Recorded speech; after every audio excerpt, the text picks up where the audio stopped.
अस्सलाम वालेकुम। तो डियर स्टूडेंट, आज हमारा जो प्रैक्टिकल है वो है ट्रॉमा अनरिस्पॉन्सिव का।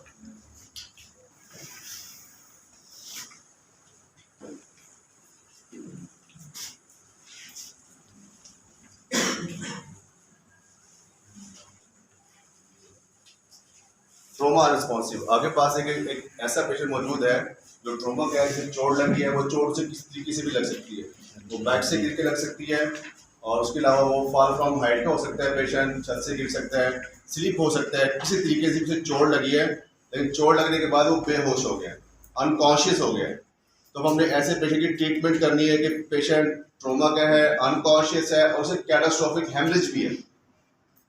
कैटास्ट्रोफिक हेमरेज मीन के सीवियर ब्लीडिंग हो रही है उसे राइट लोअर लेग से। कहाँ से ब्लीडिंग हो रही है? राइट लोअर लेग से। तो इसलिए आप ये माइंड में रखिएगा, जब भी आप किसी पेशेंट के पास जाते हैं और वो ट्रॉमा का हो और साथ ब्लीडिंग हो रही हो, सीवियर ब्लीडिंग हो रही हो, तो ABC की तरफ जाने से पहले आप लोगों ने उसकी ब्लीडिंग को कंट्रोल करना है। हो सकता है कि आपको वहाँ पे सीपीआर करना पड़ना जाए वहाँ पे, लेकिन आप लोग सीपीआर करेंगे, जैसे ही हार्ट को पंप करेंगे तो ब्लीडिंग मजीद तेज हो जाएगी। तो वहाँ पे आप लोगों ने कोशिश करें सबसे पहले ब्लीडिंग को स्टॉप करें। तो सबसे पहले आप लोगों ने क्या करें, CSK एंड स्टैंडर्ड प्रिकॉशंस करना है। उसके बाद जैसे कि मैंने बताया आप लोगों को कि पेशेंट को राइट लोअर लेग पे यहाँ पे ब्लीडिंग है, तो सबसे पहले आप लोगों ने उसे चेक करना है। जहाँ पे ब्लीडिंग होगी उस जगह पे आपने ब्लीडिंग को कंट्रोल करने के लिए सबसे पहले आप लोगों ने गॉज पीसेस रखी है। वहाँ पे अगर वाउंड है वहाँ पे उसको वॉश भी करेंगे। उसके बाद आप लोगों ने बैंडेज को हमेशा अपने से बाएं की तरफ ओपन करते हैं। ये आपने बैंडेज की है, अगर कोई साथी है तो आप उसकी हेल्प ले सकते हैं।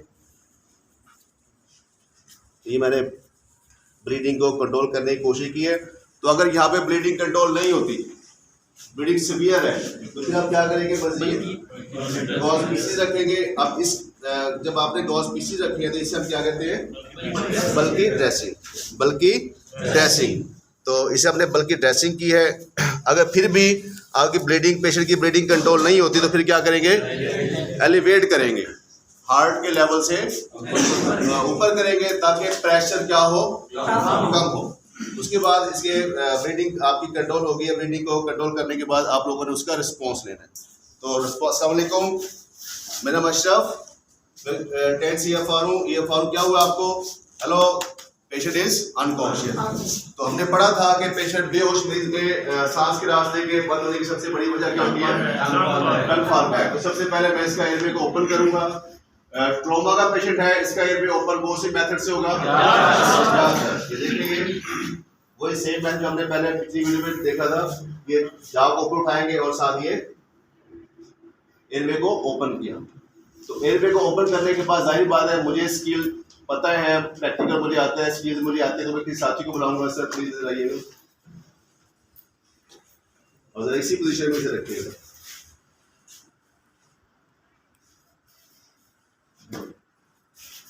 उसके बाद एयरवे को ओपन किया गया है। एयरवे को ओपन करने के बाद मैंने क्या करना है, यहाँ पे ओपिएगा। जाहिर बात है, इसमें क्या हो सकता है, टंग फॉल बैक। इससे आप वाकिफ होंगे, इसे क्या कहते हैं हम, ओपीए। तो ओपीए का मैंने साइज को मेजर किया है। ओपीए के साइज को मेजर करने के बाद मैंने ओपीए को वही पोजीशन में पकड़ा है और इसके माउथ में क्या करना है, हमने इंसर्ट। टिप क्या होगी, ऊपर की तरफ होगी, और जैसे ये टिप सॉफ्ट पैलेट से टकराएगी, इसे हम क्या करेंगे, कितने पे रोटेट करेंगे, 180 पे रोटेट करेंगे। अब क्या हुआ कि मैंने इसके एयरवे को क्लियर कर दिया है। उसके बाद मैं इसकी ब्रीदिंग को चेक करना है।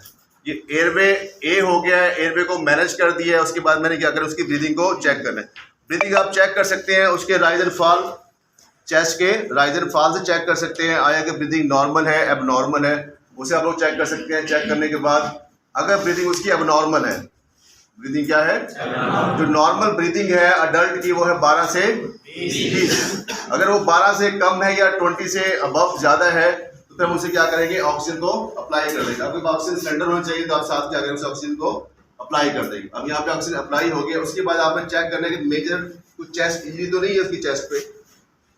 अब लोग हाथ को रब करके उस पर चेक करें।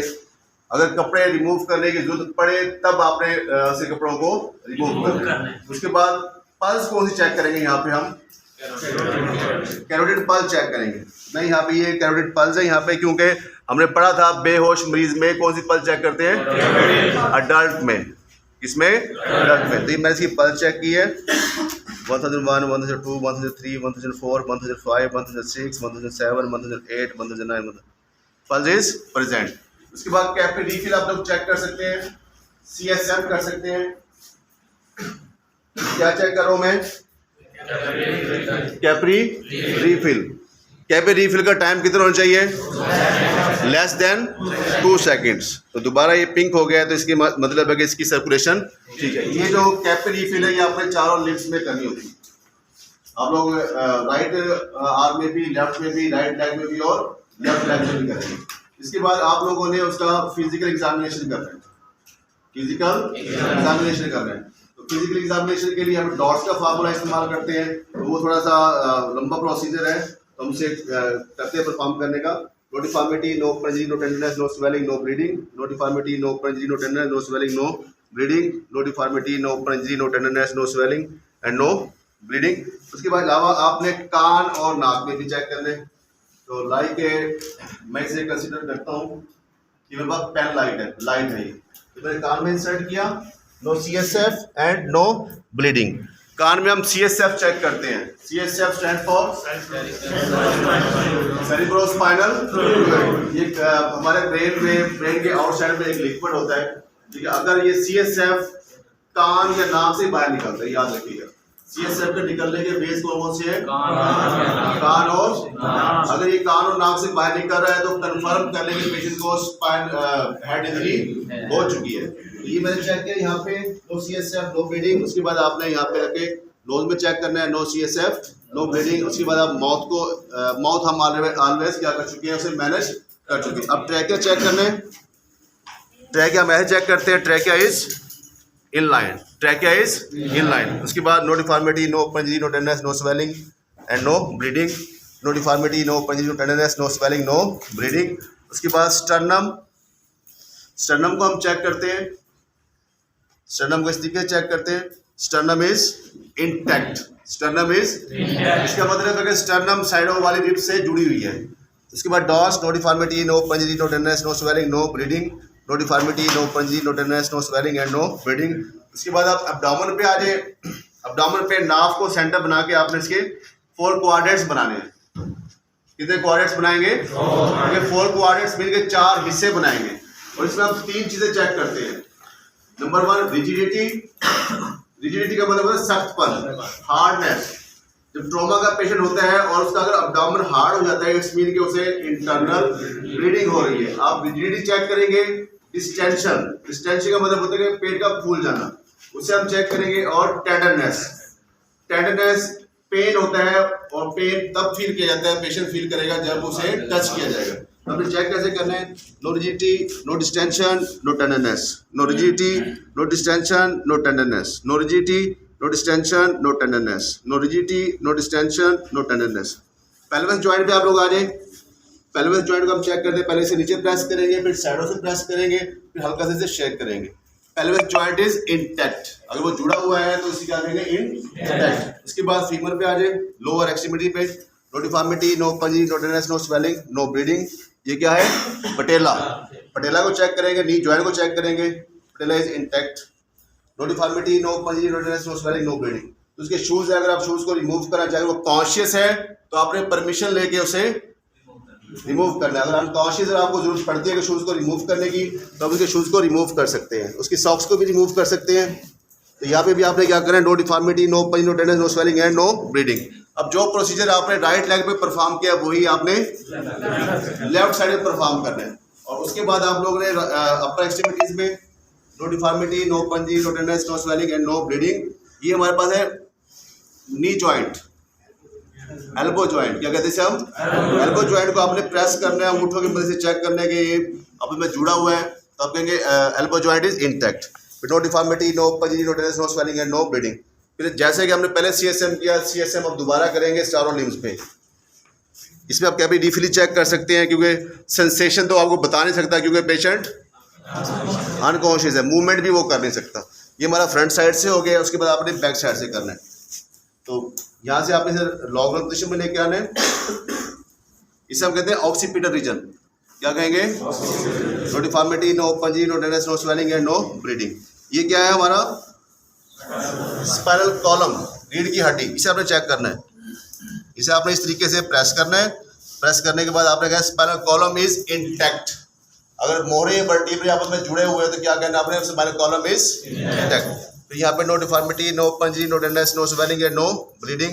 नो डिफॉर्मिटी, नो ओपन जी, no tenderness, no swelling and no bleeding.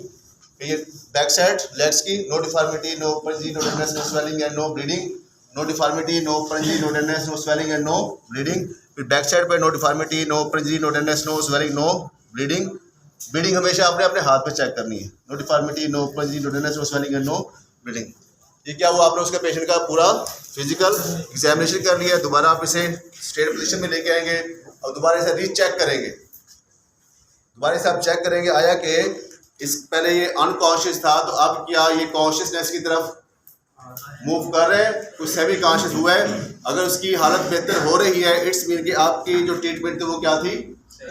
ठीक थी। अगर उसकी हालत बिगड़ रही है तो इसका मतलब क्या है कि हमें दोबारा से अपने ट्रीटमेंट को चेक करने की जरूरत है। और वो कॉन्शियस हो जाता है तो गुड कम्युनिकेशन करें उसके साथ और उसे पेशेंट को क्या करें? हॉस्पिटल शिफ्ट करें। तो ये आज का हमारा प्रैक्टिकल था जिसमें हमने सीखा है कि ट्रॉमा रिस्पॉन्सिव के पेशेंट को मैनेज कैसे करते हैं, क्या क्या चीज़ें हमने वहाँ पे अप्लाई करनी है। तो इंशाल्लाह ताला से आप लोग सीखेंगे और आपको फ़ायदा होगा।